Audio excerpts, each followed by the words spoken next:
welcome to the first Digital Brew of 2018. We've had a bit of a winter recess or hibernation, but I'm very happy to be here today with James Mathewson from Everywhere. We're here at the Wigmore Tavern in London, and we're going to be talking about digital marketing for luxury brands. James, thank you for coming along. Great to see you again. Hey, James, we know each other from the inaugural e-consultancy digital ski trip many years ago. Yes, we do, yes. Got some fairly shady stories. Shady and good memories from it. As always with these things, I know you quite well. Perhaps you give us a quick introduction to yourself. Yes, so I have been in digital for about 20 years, and specifically in luxury since 2006. So about 12 years working with global luxury brands. Primarily, my world is either London, Geneva, Dubai or the US, with a bit of Milan and a bit of Paris thrown in. So that's where I spend most of my time. Fantastic. We'll come back and talk about what you should offer in terms of through Everywhere. It's kind of working title of digital marketing for luxury brands. But I think just to maybe set the tone, I mean, do you have any sort of interesting, sort of kind of welcoming stats around sort of luxury brands full stop, and sort of how the role that digital plays within that? Yeah. Luxury globally is touching about $1 trillion industry, and there is and has been for some time a growing migration towards digital for luxury brands. It's taken a while. It's been a journey. I've been working with luxury since 2006, and I think I was one of the earliest kind of digital people into the luxury industry. And since then, of course, we've seen around 10% of that global economy move into digital, so about 90 billion. And it's continuing to grow. Yeah, and that's an interesting. I mean, I think 10%. So there's plenty of growth potential. So we're still relatively kind of early on in the journey, I guess. Yeah, we are. We've seen, however, a bit of a flattening of the growth in digital versus the traditional retail spending in physical, and I think they're kind of about similar now. So luxury brands I work with are putting anything up to 60-70% of their media spend and their marketing investment into digital. It'd be fascinating to see how that's migrated from glossy magazines and other traditional forms over the years. And there's no doubt. I mean, the world has changed, and I don't think it's certainly not sort of specific to luxury full stop. Everybody has been forced to change, and I think that's an interesting kind of question to lead in with. Why is it different? Why is luxury different to any other industry? I mean, what are the challenges that luxury perhaps face that other industries perhaps don't? Yeah. Well, there's a lot of similarities, to be honest, to start with. Luxury faces a lot of the similar or same challenges as most other verticals, whether you're automotive or pharmaceutical or FMCG. Reculturing your organization to be digital, understanding the difference in planning methodologies for digital, understanding the challenges of measurement, understanding consumer behavior. These are all consistent challenges, whether you're a luxury brand or you're in another vertical. Where it's different, however, of course, is that you're dealing with a much smaller population. When you're talking to ultra high net worths who are by nature nomadic, they are by nature demanding, they're by nature information hungry, they're highly privacy sensitive. Privacy, they're not that keen on lots of content. They don't want to leave a digital footprint. They are fewer in number than if you're selling mass market products. It places a lot of challenges on a luxury brand. So my job has been to help my clients, which are high jewelry and high watchmaker brands, understand and navigate this complex world of digital, and understand those nuances that are specific to their world and specific to their types of clients. I think it's an interesting point. The kind of notion of exclusivity is a challenge, because I think by inherently the web is wide. It's you sort of opening your shop door to everyone and everything at all times, and that almost sort of juxtaposed with a lot of aspirations of brands, the luxury brands, who actually don't want to be in every man sort of thing. So it's, you think about a watchmaker that's making expensive timepieces, their production capability and capacity is not like most other manufacturing industries, and therefore exclusivity is also part of the brand essence and the brand attraction. And yet you're dealing with a global medium which is 24/7. It's accessible to everybody. And therefore, this juxtaposition of exclusivity versus accessibility is a cultural challenge. And brands, I've worked with a lot of brand presidents in major luxury brands who don't necessarily understand or agree with that kind of global, always on, 24/7 accessible positioning that you get with digital. So it's been a learning curve. Yeah, I mean, as an agency, Browse Media, we've had more kind of starter, wannabe luxury brands, and we've often kind of clashed horns, I guess, where we're saying, look, we've got lined up loads of opportunities, really good sort of coverage opportunities, link opportunities from our world, and a lot of the brands don't want it because it's not, it's too sort of mainstream, it's not exclusive enough, and that it's very hard when you're trying to do SEO and build links to a site. An unknown brand, you almost welcome any opportunity, and I've personally felt frustrated in the past. We've had some really good up-and-coming fashion bloggers, for example, who are prepared to showcase the brand and talk about the brand, talk about the story behind the brand, which I think is always, a very interesting kind of angle. And the brands have said no because they said, well, Louis Vuitton aren't in there, or they basically want to be in this very, very, very high echelon, which it's really difficult. And I understand the aspiration there to protect that brand and set off on a journey that. It doesn't cheapen it, and it's difficult. It is difficult. And I think another aspect, which again, maybe a personal bugbear, but over the years, how many we're going back a long way as a mole, but the kind of flash intro style websites have been a nightmare. Thankfully, I think we're past those days of doing very dense creative work for digital for the sake of purely brand experience. And actually I think luxury brands these days have got a very good handle on mobile optimization. They've got a good handle on web optimization, particularly if they're transactional and they're driving people through an e-commerce journey. Where I think the room for development exists in luxury is still overcoming some of the traditional challenges of being a multi-channel rather than an omni-channel business. So right now you'll have a luxury brand that will sell through retail, so they'll have boutiques. You'll have a luxury brand that's got brand ambassadors in a contact center, and you've got a digital presence which may or may not have e-commerce. And those three have traditionally operated as silos, owned and managed by different parts of the business under separate P&Ls. And what you've got is a dysfunctional family of channels that don't really interact or talk to each other. And where the big play is, and where I've spent a lot of my time helping luxury brands reculture and reorganize, is around integrating those touch points. So now we have guided selling. I can talk to a brand ambassador for Cartier in a contact center who can navigate me on the web through the purchase process and help me complete that e-commerce transaction. So it's a proper nice hand-holding and that sort of elitist service, really. Exactly. Or I can go on the Panerai website, order online and collect in the boutique and have that kind of blended experience of digital and physical. So we're trying to overcome cannibalism, and we're trying to overcome a few of those, I suppose, traditional challenges that again aren't unique to luxury. They also I agree.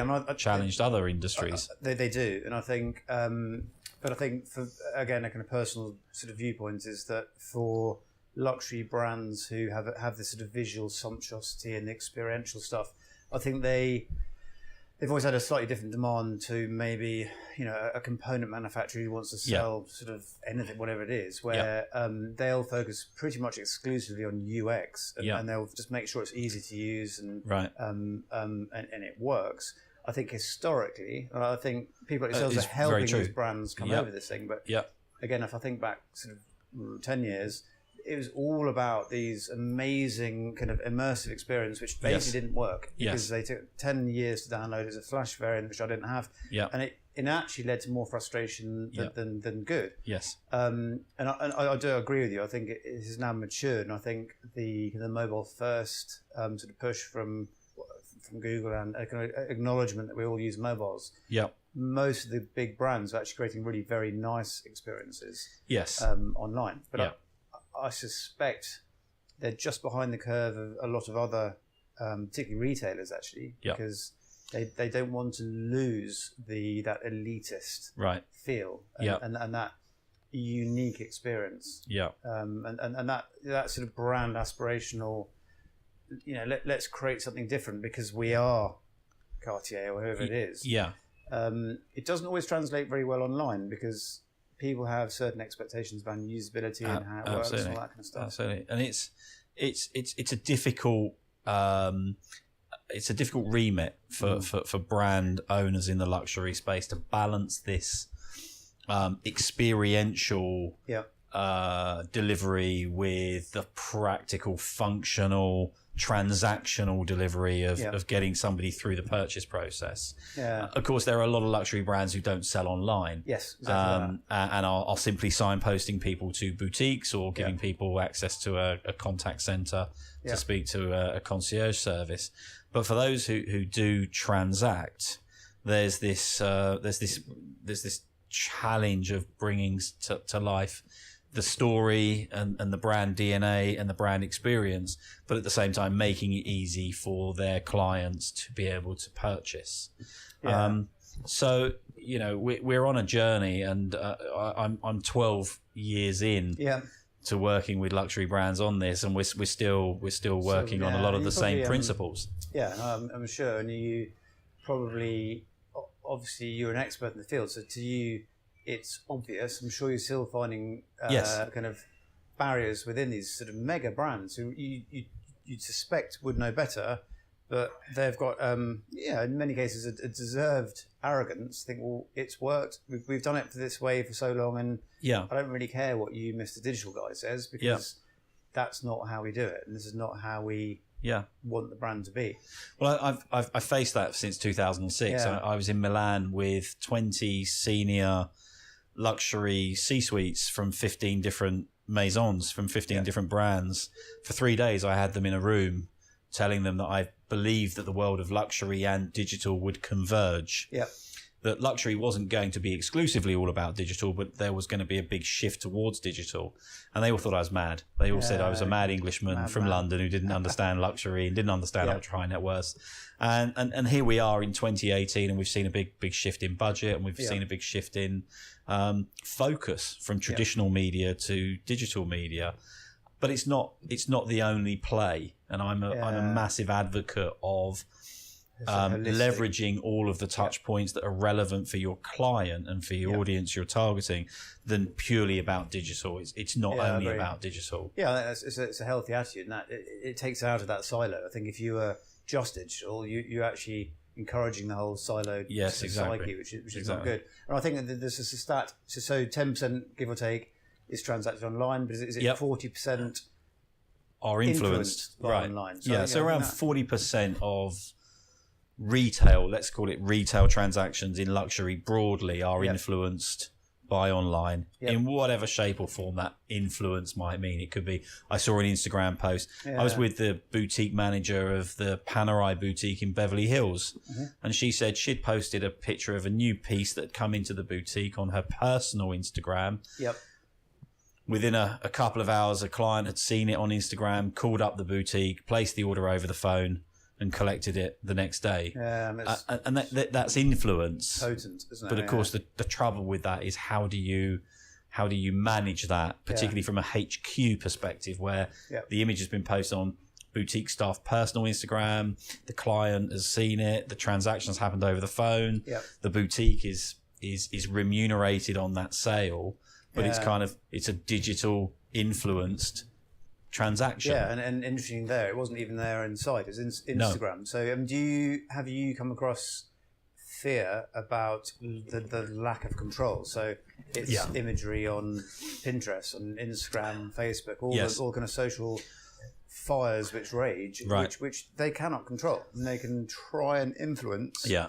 But that's a real challenge. That's been another journey because traditionally, and it's continuing because traditionally, creative has been quite conservative. If you take a watch brand, if you take a typical watch piece of advertising, it's a watch face on a plain background with a logo. That's it. And then what you started to see on social media was bloggers, Instagrammers,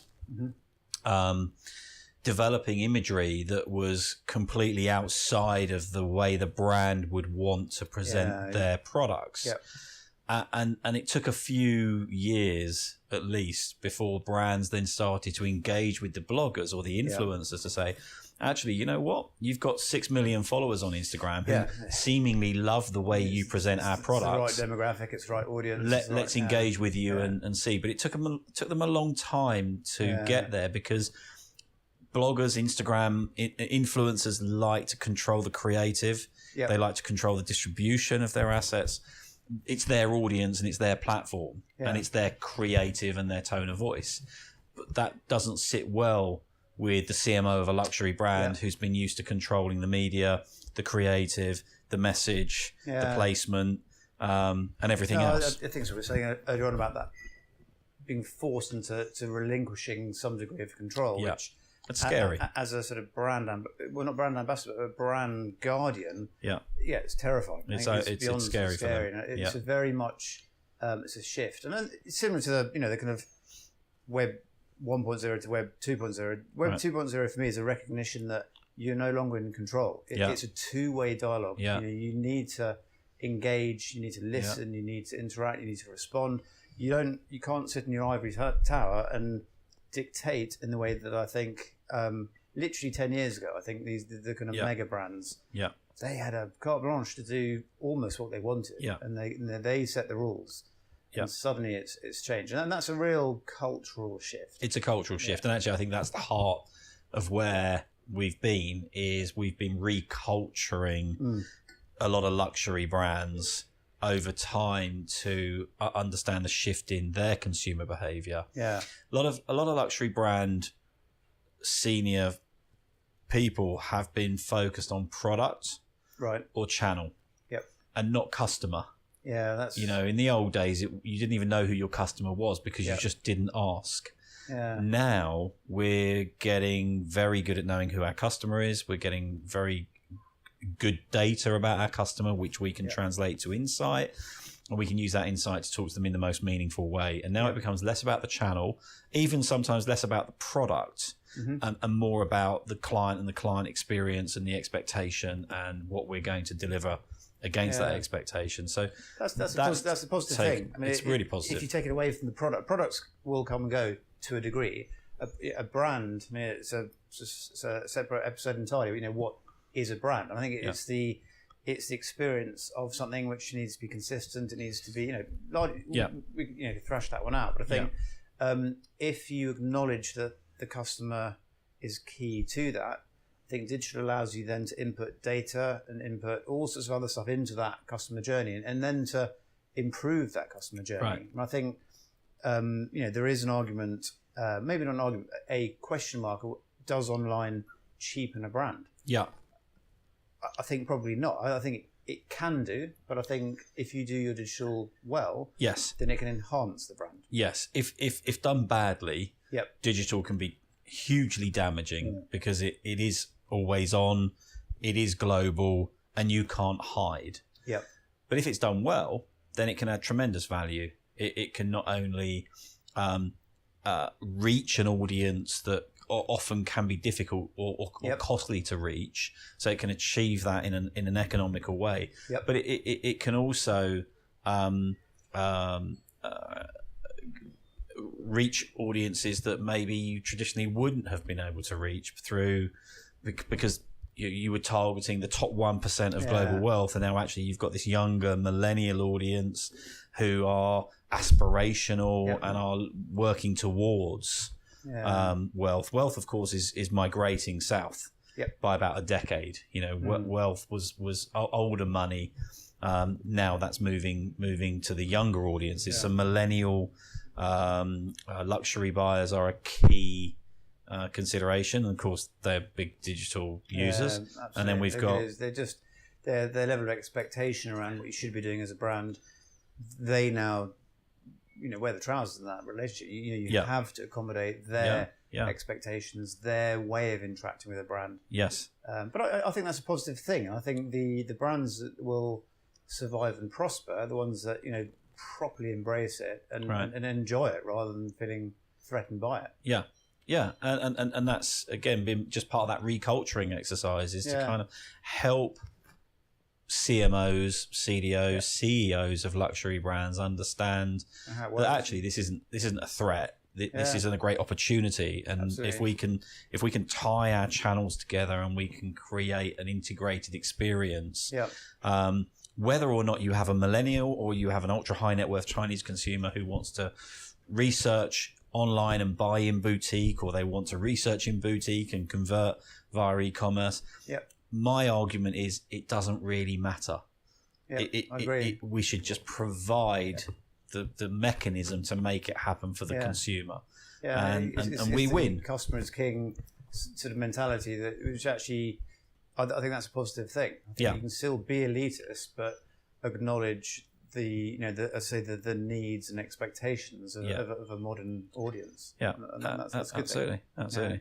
How do you? So again, when I think of kind of luxury premium brands, a lot of it is experiential. It's sort of beautiful. It's sumptuous. ROI might not necessarily be the kind of the obvious thing that you imagine these brands are actually focusing on. In your kind of world, and how much of a focus is demonstrable ROI versus part of the overall brand beauty and serenity and all that kind of stuff? If you're doing brand building, there's ROI. If you're doing e-commerce and therefore it's more direct response driven, there's ROI. Easier ROI. But there's ROI across all of it. And I think luxury brands are no different to FMCG in that respect. There is an investment, and that investment has to demonstrate a return. However, it can be difficult because traditionally, if I had been influenced by online to go to a boutique and purchase, that purchase might not necessarily be captured as being influenced by online. So of course, there are technologies now that help us to solve that problem technologically, but traditionally, it's the whole attribution modeling question, which we're scraping the surface of that one. We are scraping the surface of it, and luxury, has been another late comer to that opportunity. But ROI is key. I am. Again, it's very hard not to sort of think everything through your own eyeballs and small brain, but a lot of the, I always think Christmas fragrance advertising, I just think it's utter bonkers madness. These, just rubbish ads, which somebody somewhere must think they serve a purpose, and they're how they begin to start measuring our ROI and that kind of exercise. I just don't know, and I'd like to think that digital will allow them to do more. So yes, create the same creative, fine, but let's measure it. Let's see how many people viewed it. Let's see what they did after that. Let's try and, for the brands that don't sell online, how do we try and measure it? Is it beacons? Is it whatever it is? And often it's just simply uplifting sales during that period of the TV impacts that they've delivered. But I think what's really clever is when you get a brand that has, like Burberry's head of music will choose a soundtrack for their TV advertising for, say, a Burberry fragrance that will be Shazammed X many times, and it will appear in the top 3 or 5 positions of the Shazamable charts. and you start to go, wow, actually what's happening is people are seeing my TV ad and they love the soundtrack that's going with that piece of creative, and they're Shazamming it, which is then giving me an opportunity to present them with a piece of creative. And I think you can tie offline and online together beautifully. Definitely. if you think it through, and that's where you can start to see ROI. Yeah, it's good. So everywhere, to talk me. So how did that become? What service do you offer? So, like a lot of my career, all happened by accident. Best things are. I was invited in 2006 by Richemont, based in Geneva, to go to Milan to their creative academy to work with 15 maisons about on digital, with an relatively open brief to sort of educate and inspire these 20 seniors from 15 brands around digital, and really that's where it evolved from, and today everywhere is operating globally with luxury brands across the US, Middle East, and Europe primarily. We work with lots of watch and high jewelry brands. We work with fashion and accessories. We work with auto brands. And we provide a range of services from mentoring and consulting to training, which is probably what I'm best known for, to running ultra high net worth experiences here in London. We run some private dining events where technology businesses want to meet luxury brand CMOs, CDOs, a little bit like a matchmaking service. And we've just launched our Disrupt Luxury podcast, which we'll start producing shortly. Brilliant. And next year we have a book called Digital Marketing for Luxury Brands. Perfect. Excuse me. Coming out. That will come out roughly around the autumn of 2019. So there's a lot going on. Exactly. Yeah. A lot going on. Busy man. Yeah. And how do people get in touch with you? What's the best way of... Best way is LinkedIn. Find me on LinkedIn. Okay. Website, of course, everywhere.tech. Or you can tweet me, text me, IM me, Facebook me, FaceTime me, LinkedIn me, WhatsApp me, WeChat me. Everything. On pretty much every social platform you'll find me on. So I'm fairly easy to find. Good. That's fairly good. easy to find. And traditionally we always like to kind of finish on a kind of what next, and what's the next big thing. So as a kind of parting sort of shot, what's the next big thing in digital marketing for luxury, or maybe it's consolidation, and maybe a tip. If you're a luxury brand, what's the big thing to focus on for the next 1 to 3 years? All right, great question. I think there's, like, again, most industries, there's a lot of excitement or chatter around some of the emerging tech. AI gets a lot of airtime. Chatbots gets a lot of airtime, and some of the brands I work with have implemented chatbots, say, on their Facebook Messenger platform or their websites. VR and AR, I think, is coming of age. Visual search, I think, is very interesting, particularly when you're in a high quality product environment. Voice search is also interesting, but I think all of those things are interesting.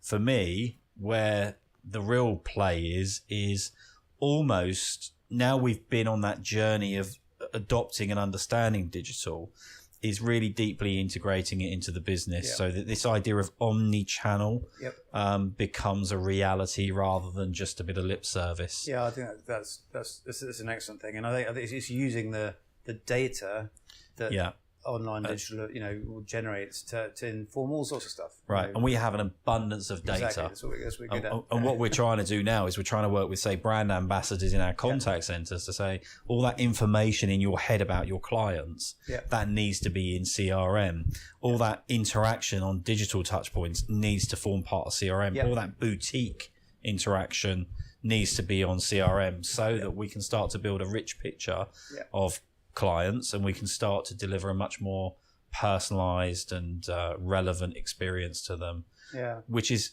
not traditionally how we've done things in luxury. We've just not asked for the information. I'd agree, and I think that's it's a positive theme to end on. Is it's actually irony being both digital bods. It's actually almost stepping out of digital and properly cementing digital into the entire business and the way and the culture of organisations, which Sounds obvious, but it's hard to do. I teach on a luxury masters in Geneva with a business school called Clear. And, one of the things I tell all the students there, and I've got some really bright students who are sitting a 2-year luxury master's program, I tell them this is about economics. It's not about digital and it's not about technology. This is about business.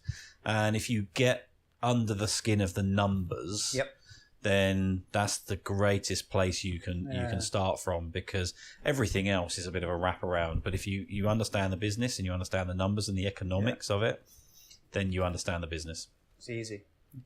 Easy-ish. James, it's been great speaking to you. Pleasure. Thanks so much. That's it for this episode. Hope you enjoyed that. As always, welcome any feedback you have. So actually, we don't have any comments on YouTube, but leave comments on our blog.